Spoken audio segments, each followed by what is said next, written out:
ಈ ಅನುಪಲಬ್ಧವಾದಂತಹ ಅನೇಕ ಗ್ರಂಥಗಳು ಅದರ ಪಟ್ಟಿಯನ್ನು ನಾನು ಈಗ ಹಿಂದೆ ತಿಳಿಸಿದ್ದೇನೆ. ಅದರ ಬಗ್ಗೆ ಸಂಶೋಧನೆ ಎಲ್ಲರೂ ಕೂಡ ಮಾಡಬೇಕಾಗಿದೆ.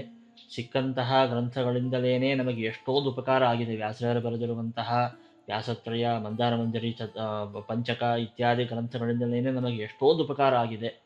ಇದರ ಜೊತೆಗೆ ನಮಗೆ ಅನುಪಲಬ್ಧವಾದಂತಹ ಸತ್ತರ್ಕ ವಿಲಾಸ, ಭೇದ ಸಂಜೀವಿನಿ, ವೇದಾಂತ ಸಾರ ಸಂಗ್ರಹ ಖಂಡನ, ತತ್ವೋದ್ಯೋತಕ್ಕೆ ಟಿಪ್ಪಣಿ, ಇದರ ಆ ಟಿಪ್ಪಣಿ ಇತ್ಯಾದಿ ಗ್ರಂಥಗಳು ಕೂಡ ನಮಗೆ ಒಂದು ವೇಳೆ ಸಿಕ್ತು ಅಂತಂದರೆ ಇನ್ನಷ್ಟು ನಮಗೆ ಉಪಕಾರ ಆಗತ್ತೆ. ಮಧ್ವ ಸಿದ್ಧಾಂತವನ್ನು ಅರ್ಥ ಮಾಡಿಕೊಳ್ಳುವ ವಿಷಯದಲ್ಲಿ ನಮಗೆ ಇನ್ನಷ್ಟು ಉಪಕಾರ ಆಗ್ತದೆ.